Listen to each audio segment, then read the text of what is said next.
Էկոնոմիկայի նախարար Գևորգ Պապոյանը տեղեկացրել է անասնապահության ոլորտում աջակցության նոր գործիքի ներդրման մասին։ Ըստ նախարարի, կառավարությունը պատրաստվում է իրականացնել կաթի գնի անուղղակի սուբսիդավորման ծրագիր։ Միջոցառման հիմնական շահառուները կլինեն անասնապահությամբ զբաղվող ֆերմերները եւ գյուղացիական տնտեսությունները։ ՊԵԿ-ը բացահայտել է խոշոր չափերի կանխի 72,6 միլիոն ռուսական ռուբլու ներկրման դեպքեր։ Հանցանք կատարելու անմիջականորեն ծագած հիմնավոր կասկածի առկայության հիմքով ՊԵԿ հետաքննության եւ օպերատիվ հետախուզության վարչության աշխատակիցները Ռուսաստանի Դաշնության քաղաքացուն Զվարչնոց օդանավակայանից ձերբակալել եւ տեղափոխել են ՊԵԿ հետաքննության եւ օպերատիվ հետախուզության վարչություն։ Պետական եկամուտների կոմիտեն շարունակելու է ուժեղացված հսկողությունը Հայաստանի Հանրապետության օդային եւ ցամաքային սահմաններով տեղափոխվող կանխիկ դրամական միջոցների նկատմամբ։ Հայաստանում կձևավորվեն 3 նոր խոշորացված համայնքներ։ Նախատեսվում է 9 համայնքի եւ 80 բնակավայրի միավորում։ Ըստ նախագծի փոփոխությունները կիրականացվեն հետեւյալ մարզերում՝ Լոռի, Սյունիք եւ Վայոց ձոր։ Օրենսդրական նախաձեռնությունը նպատակ ունի օպտիմալացնել համայնքների կառավարման համակարգը եւ ռեսուրսների բաշխումը։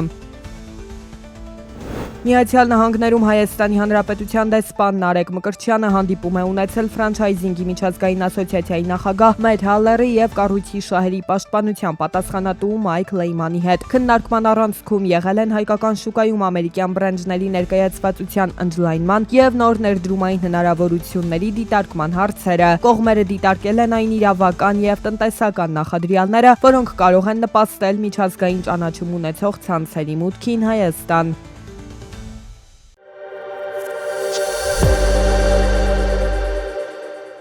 Միացյալ Նահանգների ֆինանսների նախարար Սքոթ Բեսենթը հայտարարել է Իրանի Իսլամական Հանրապետության հետ փոխկապակցված շուրջ $0.5 միլիարդ ակտիվների առգրավման մասին։ Գումարի հիմնական մասը մոտ $450 միլիոն կազմում են կրիպտոակտիվները, որոնցից $100 միլիոն ստացվել է վերջին գործողությունների արդյունքում։ Բացի թվային ակտիվների առգրավումից Վաշինգտոնն իրականացնում է նաև թիրախային բանկային հաշիվների սառեցում։ Համաշխարհային բանկի զեկույցի համաձայն ընթացիկ տարում էներգակիրների համաշխարհային գները կաճեն 24%-ով, հասնելով 2022 թվականից ի վեր առավելագույն մակարդակին։ Մերձավոր Արևելքում պատերազմի պատճառով հումքային ապրանքների ընդհանուր գների աճը կկազմի 16%, ինչը կնպաստի գնաճի արագացմանը եւ ամբողջ աշխարհում տնտեսական աճի դանդաղմանը։ Էներգետիկ ենթակառուցվածքների վրա հարձակումները եւ Հորմուզի նեղուցում նավագնացության սահմանափակումը առաջացրել են պատմության մեջ ամենախոշոր նավթային ճգնաժամը։ Աշխարհն առերեսվում է պատմության մեջ ամենամեծ էներգետիկ ճգնաժամին Իրանի հետ հակամարտության պատճառով վառելիքի մատակարարումներում առաջացած խափանումների հետևանքով։ Այս մասին հայտարարել է միջազգային էներգետիկ գործակալության ղեկավար Ֆաթիհ Բիրոլը։ Երբ վերջին անգամ նայեցի, նավթի գինը գերազանցում էր $120, ինչը մեծ ճնշման տակ է դնում շատ երկրների, նշել է նա։ Արաբական Միացյալ Էմիրությունները ներկայում չի ծրագրում դուրս գալ որևէ այլ բազմակողմ կազմակերպությունից OPEC-ից եւ OPEC+-ից դուրս գալու որոշումից հետո։ Արաբական Միացյալ Էմիրությունները վերանայում է իր դերի եւ ներդրման նշանակությունն ու օգտակարությունը բոլոր ուղղություններով։ OPEC-ից դուրս գալու մասին հայտարարությունը համընկել է Պարսից ծոցի պետությունների համագործակցության խորհրդի արտահերթ հանդիպման հետ։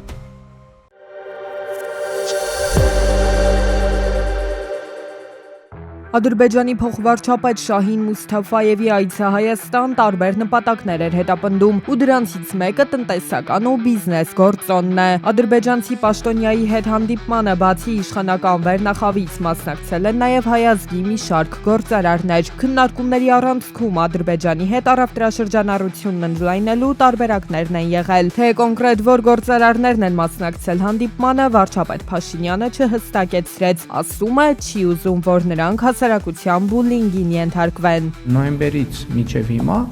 շուրջ 26,000 տոննա ապրանքներ են Ադրբեջանի տարածքով, տրանզիտով նաև եկել Հայաստանի Հանրապետություն։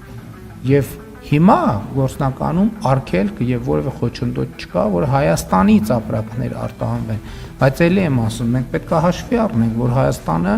35 տարի աշխատել է ավտոմեքենայով արտահանելու տրամաբանությամբ եւ որևէ մեկի համար հեշտ չի ուղղակի միանգամից տրանսպորտային միջոցը փոխել եւ ես համոզված եմ, որ առաջիկայում նաև այդպիսի Հայաստանից արտահանումներ կլինեն։ Հայ եւ ադրբեջանցի գործարարները փոխանակվել են ապրանքների ցուցակներով հնարավոր հետաքրքրությունների շրջանակը հասկանալու համար։ Մինչ այս պահը երկու երկրների գործարար համայնքները ցանկեր փոխանակել են կառավարությունների միջնորդությամբ։ Արդեն հիմա պետությունը կազմակերպում է գործարար համայնքի հանդիպումները ու վերջիններս շփվում են իրար հետ դեմ առ դեմ։ Ինչ վերաբերվում է ինչ ապրանքներ կարող են արտահանվել, ինչ որ արտահանվում է։ Ինչ որ Հայաստանից արտահանվում, ոչ, այսինքն դա կախված է այս փուլում բարձրավոր ապրանքների շրջանակը մեծ չի, բայց հետագայում կարան լայն ինչ որ չէ, որովհետև քանի դեռ հստակ պայմանավորվածություն չկա, հետո պիտի հարց ծագի, բա ասեցիք, որ պետք է արտահանվի, արտահանվեց թե չէ, բան եւ այլն եւ երբ որ կարող կլինի արտահանում, դա արդեն արտահանման մեր վիճակագրությունների մեջ կտեսնենք։ Վերջին օրերին հեղուկ գազի գները կտրուկ աճել են, հասնելով մինչև 260-ից 300 դրամ։ Հայաստանում հեղուկ գազ մատակարարում են 100-ից ավելի տնտեսվարող սուբյեկտներ, որևէ մեկը չի գերազանցում նույնիսկ 10%-ի շեմը, այսինքն դաշտը խիստ մրցակցային է եւ տեսականորեն։ Ըստ մրցակցության եւ սպառողների շահերի պաշտպանության հանձնաժողովի որևէ մեկը չի կարող գերիշխող դիրք ունենալ։ Նաեւ այս հանգամանքով է պայմանավորված, որ հանձնաժողովն ու էկոնոմիկայի նախարարությունը գների նման թանկացումը առաջին հերթին կապում են Լարսի անցակետի փակ լինելու հետ։ Անցակետը բացվել է միայն վերջերս ու գերատեսչությունները հույս ունեն, որ գազի գինը կսկսի իջնել։ Վարչապետը որպես այս խնդրի վերջնական լուծման միջոց դիտարկում է հեղուկ գազի ներկրման այլ ուղղությունը։ Հեղուկ գազի հետ կապված էլ ամեն ինչի հետ էլ մենք այլընտրանքներ միշտ փնտրում ենք եւ դա մեր օրակարգի հարցն է,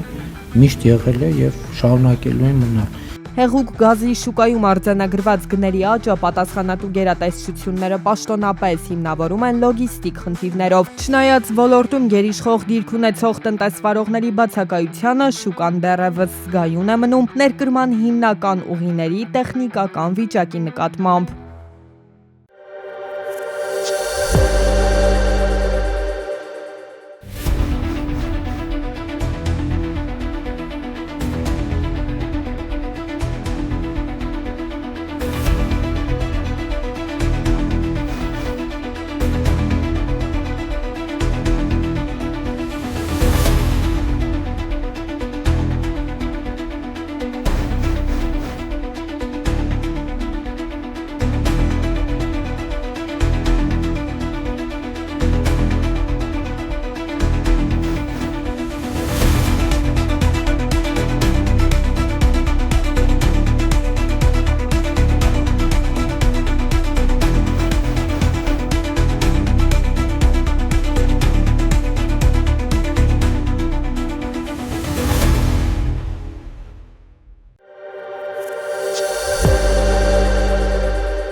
Հայաստանում Միացյալ Նահանգների դեսպանությունը տեղեկություն է հրապարակել ներգաղթային վիզաների գործընթացում քաղաքացիության կարգավիճակի փոփոխության ազդեցության վերաբերյալ։ Ըստ պարզաբանման Միացյալ Նահանգների քաղաքացիություն ստանալուց հետո դիմումատուն պետք է համապատասխան ապացույց ներկայացնի վիզաների ազգային կենտրոն ընտանիքի անդամների վիզայի տեսակը թարմացնելու նպատակով, քանի որ անմիջական հարազատների համար նախատեսված մուտքի արտոնագրերը չունեն տարեկան քանակական սահմանափակումներ, կարգավիճակի այս փոփոխությունը կարող է էականորեն կրճատել վիզայի տրամադրման ընդհանուր սպասման ժամանակը։